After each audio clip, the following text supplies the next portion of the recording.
நாளைக்கான வீடியோவில் வந்து என்ன நடக்குது அப்படின்னு பார்ப்போம். அதை பார்க்குறதுக்கு நம்ம சேனலில் மட்டும் லைக் அண்ட் சப்ஸ்கிரைப் மட்டும் பண்ணிடுங்க. ஃபஸ்ட்டு எடுத்தவொடனே லதாவை தான் காட்டிக்கிட்டு இருக்காங்க. லதா வந்து உட்காந்து யோசிச்சுக்கிட்டே இருக்காங்க. என்ன பாரதி இன்னும் வேலைக்கே வரல, ஃபோன் பண்ணாலும் ஃபோன் எடுக்க மாட்டேங்காது, இப்படியெல்லாம் இருக்க மாட்டாளே, என்னாச்சு அப்படிங்கிற மாதிரி மறுபடியும் ட்ரை பண்ணி பார்ப்போம் அப்படிங்கிற சொல்லிட்டு ட்ரை பண்ணி பார்க்குறாங்க. ஆனால் பாரதி வந்து ஃபோனை எடுக்கலை. ஏன் ஃபோன் எடுக்க மாட்டேங்கா அப்படிங்கிற மாதிரி யோசிச்சுக்கிட்டே இருக்காங்க. நேற்று ஆதியோட அம்மாவையும் ஆதியோட லவ்வரையும் மீட் பண்ணுறதா சொல்லிட்டு போனான். அதுலேருந்து அவள் பேசவே இல்லையே, அங்கே என்ன நடந்துச்சு அப்படிங்கிற மாதிரி யோசிச்சுக்கிட்டே இருக்காங்க. அடுத்த சீனில் வந்து ஒரு ஆதி வந்து சோகத்தில் உட்காந்துருக்கிற மாதிரி காட்டுறாங்க. ரூமுக்குள்ளே உட்காந்துக்கிட்டு என்ன பாரதி இன்றைக்கி வேலைக்கு வரல, அவசரப்பட்டுட்டோமோ அப்படிங்கிற மாதிரி ஃபீல் பண்ணிக்கிட்டே உட்காந்துக்கிட்டு இருக்காங்க. அந்த இடத்துல வந்து கேசவ் வராரு. கேசவ் வந்துட்டு ஆதிக்கிட்ட என்ன மச்சான் ஆச்சு, ஒரு மாதிரி சோகமாக இருக்கிற, பாரதி வேறு வேலைக்கு வரல, உங்கள் ரெண்டு பேத்துக்குள்ளே என்ன நடந்துச்சு சொல்கிறா அப்படிங்கிற மாதிரி கேட்டவொடனையும் நம்ம ஆதி வந்து சொல்ல ஆரம்பிச்சிடுறாரு. நேற்று என்ன நடந்துச்சு, லவ் நான் தான் ப்ரப்போஸ் பண்ணிட்டேன் அப்படிங்கிற மாதிரி சொல்கிறாரு. என்ன மச்சான் அவசரப்பட்டுட்ட, பாரதி வந்து நார்மலான பொண்ணு கிடையாதுடா, அவங்களுக்கு வந்து ஆல்ரெடி கல்யாணம் ஆயிடுச்சு, அதுவும் இல்லாமல் ஒரு குழந்தை வேறு இருக்குது, அதனால் அவங்க குடும்பத்துக்குள்ளே போய் இப்படி என்னடா பண்ணிட்ட அப்படிங்கிற மாதிரி யோசிச்சுக்கிட்டே இருக்காங்க. சரி இல்லைடா, எனக்கு சொல்ல வேண்டிய சூழ்நிலை வந்துருச்சு, அதான் சொல்லிட்டேன் அப்படிங்கிற மாதிரி வந்து ஆதி வந்து சொல்லிடுறாங்க.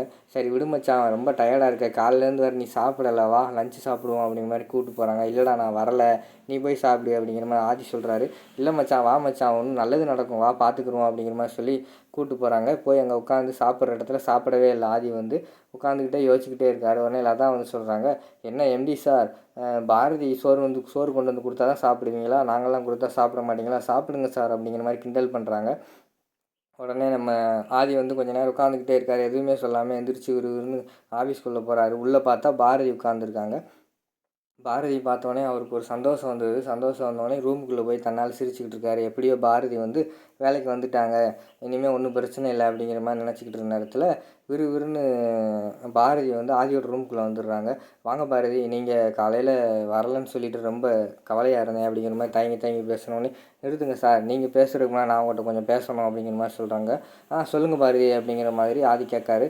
இல்லை சார், நான் வந்து வேலையை விட்டுலான்ட்டு இருக்கேன், வேலையை ரிசைன் பண்ணிட்டேன், ரிசைனிங் லெட்ரு வந்து உங்களோட மெயில் ஐடிக்கு நான் அனுப்பிட்டேன் அப்படிங்கிற மாதிரி சொல்லிவிட்டு விறுவிறுன்னு அந்த இடத்த விட்டு கிளம்பி வந்துடுறாங்க. அவங்க கேபினுக்கு வரும்போது அங்கிட்டிருந்து பார்த்தா கேஷவும் லதா வந்துடுறாங்க.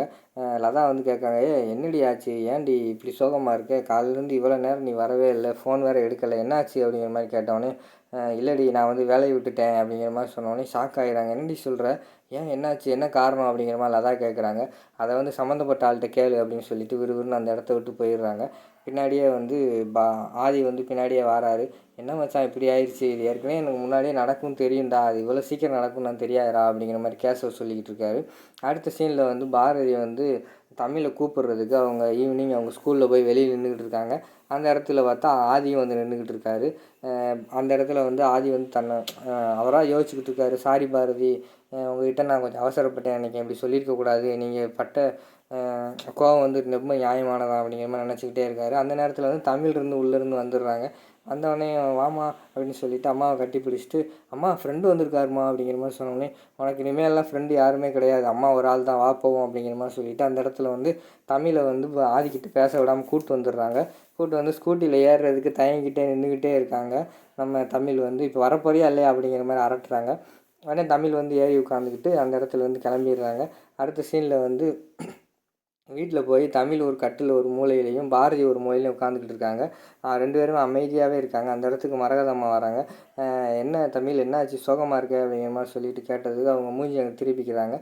என்ன பாரதி, தமிழ் என்ன பேச மாட்டேக்கா, என்ன எதுவும் அடிச்சிட்டியா அவளை திட்டுறீங்க அப்படிங்கிற மாதிரி கேட்டவொடனே, நான் ஒன்றும் திட்டலையே அப்படிங்கிற மாதிரி பாரதி சொல்லிடுறாங்க. பிறகு ரெண்டு பேரும் இப்படி ஒரு மாதிரி உட்காந்துருக்கு, என்ன தான் ஆச்சுன்னு சொல்லுங்கள் அப்படிங்கிற மாதிரி சொல்லி கேட்காங்க. அதை வந்து நான் சொல்கிறேன் பாட்டி அப்படின்னு சொல்லிட்டு தமிழ் சொல்ல வராங்க. சொல்லுமா அப்படிங்கிற மாதிரி கேட்டவொடனே, என்னம்மா ஆச்சு அப்படிங்கிற மாதிரி மரகதம்மா கேட்காங்க. நான் அன்றைக்கி வந்து ஸ்கூலுக்கு போயிருந்தேன்னா அங்கே என் ஃப்ரெண்டு வந்திருந்தாங்க, அம்மா வந்து என்னை பேசக்கூடாதுன்னு சொல்லிவிட்டு என்னை இழுத்துட்டு வந்துட்டாங்க அப்படிங்கிற மாதிரி சொன்னோடனே மரகதம்மா வந்து பாரதி கிட்டே கேட்காங்க, ஏன் பாரதி இப்படி செஞ்ச அப்படிங்கிற மாதிரி கேட்டோடனே, ஆல்ரெடி அவங்க வீட்டில் நிறைய பிரச்சனை இருக்குமா, பிரச்சனை இருக்கு அத்தை, ஆல்ரெடி அவங்க கல்யாணம் வேறு நின்று போச்சு, இப்போ வந்து அவங்க அம்மா வேறு ரொம்ப கவலையில் இருக்காங்க, இந்த நேரத்தில் எதுக்கு நம்ம ஃபேமிலி வேறு அவங்களோட அட்டாச் பண்ணிக்கிட்டு, அதான் எதுக்குன்னு சொல்லிவிட்டு நான் வந்து தமிழை கூப்பிட்டு வந்துட்டேன் அப்படிங்கிற மாதிரி சொன்னோடனே மரகதம்மா, சின்ன பிள்ளை தானே, அவன் பேசுகிறதுல என்ன இருக்குது அப்படிங்கிற மாதிரி சொன்னோடனே, உங்களுக்கு ஒன்றும் தெரியாது அத்தை, கொஞ்சம் இந்த விஷயத்தில் இப்படி தான் இருக்கணும், அவளோட போக்கில் விடக்கூடாது அப்படிங்கிற மாதிரி வந்து பாரதி சொல்கிறாங்க. சரி என்னமோ பண்ணுங்கள், ரெண்டு பேரும் சந்தோஷமாக இருந்தால் சரிதான் அப்படிங்கிற மாதிரி சொல்லிவிட்டு அந்த இடத்த விட்டு மரகதம்மா போயிடுறாங்க. அடுத்து, என்னம்மா நீ எல்லாம் முன்ன மாதிரி இல்லை, என்னை ரொம்ப திட்டுறம்மா, முன்னாடியாவது நீ திட்டினா நான் அப்பாட்ட போயிருப்பேன், இப்போ எனக்கு யாருமே இல்லை, நான் தனியாக தான் இருக்கிறேன் அப்படிங்கிற மாதிரி சொல்லிட்டு போர்வை மூடி படுத்துக்கிறாங்க தமிழ். அந்த இடத்துல வந்து ரொம்ப அழுக ஆரம்பிச்சிடுறாங்க பாரதி. இனிமேல் நம்ம வாழ்க்கையில் வந்து ஆதி ஆதி வந்து இல்லை தமிழ், அதை நீ ஏற்றுக்கிட்டு தான் ஆகணும் அப்படிங்கிற மாதிரி சொல்லிக்கிட்டு இருக்காங்க.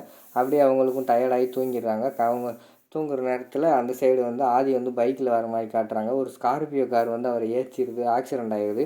டக்குன்னு தூக்கத்துலேருந்து எந்திரிக்காங்க பாரதி. கனவு மாதிரி அவங்களுக்கு தெரியுது, இது மட்டும் நடக்கக்கூடாது, வாசுக்கும் இந்த மாதிரி தான் நடந்துச்சு, இப்போ எல்லாம் ஆதிக்கும் இதே மாதிரி தான் கனவு வருது, இறைவா இந்த மாதிரி எதுவும் நடந்துடக்கூடாது அப்படின்னு யோசிச்சுக்கிட்டே இருக்கிற நேரத்தில் அவங்களுக்கு ஒரு ஃபோன் வருது. ஃபோன் பார்த்தா கேஷவ் பண்ணுறாரு.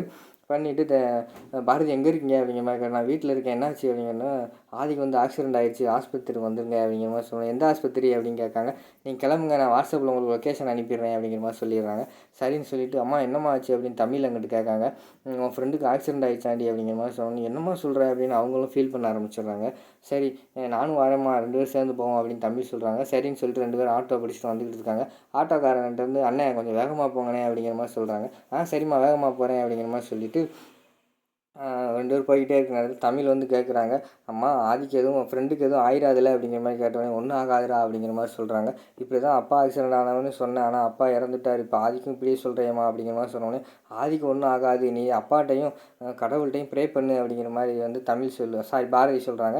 உடனே தமிழ் வந்து அப்பா அப்படின்னு சொல்லிட்டு ப்ரே பண்ண ஆரம்பிச்சிடுறாங்க. அதுக்கடுத்து ஆட்டோக்காரனே, அண்ணே என் ஃப்ரெண்டுக்கு எதுவும் ஆயிடக்கூடாது, நீங்களும் வேண்டிக்கோங்கண்ணே அப்படிங்கிற மாதிரி சொல்கிறாங்க. அந்த சரி பாப்பா நான் வேண்டிக்கிறேன் அப்படின்னு சொல்லிட்டு, அண்ணா இன்னும் எவ்வளோ நேரம் இருக்குது அப்படிங்கிற மாதிரி பாரதி கேட்காங்க. இவ்வளோ தான்மா பக்கத்தில் வந்துட்டோம் அப்படிங்கிற மாதிரி சொன்னோடனே, சரிம்மா சரி நீங்கள் சீக்கிரமாக போங்க அப்படின்னு சொல்கிறாங்க. வேகமாக ஆஸ்பத்திரி போயிடுறாங்க. வேகமாக பாரதி வந்து ரிசப்ஷனில் போய் ஆக்சிடெண்ட் ஆகிட்டு வந்தாங்களே இப்போ ஆதின்னு ஒரு ஆள், அவங்க எங்கே இருக்காங்க அப்படிங்கிற மாதிரி கேட்டோம். 101 நம்பரில் இருக்காங்க அப்படிங்கிற மாதிரி சொல்கிறாங்க. எப்படி போகணும் அந்த ரூமுக்கு அப்படின்னு கேட்டோடனே, நேராக போய் ரைட் எடுங்க அப்படின்னு சொல்லிடுறாங்க. நேராக போய் அவங்க ரைட் எடுத்துடுறாங்க. எடுத்து பார்த்தா அந்த வெளியில் வந்து கேஷவ், அதாவது ஃபீல் பண்ணி அழுகிற மாதிரி நின்றுக்கிட்டு இருக்கிற மாதிரி காட்டுறாங்க. அதோடு பார்த்திங்கன்னா அந்த வீடியோ வந்து முடிச்சிடுறாங்க.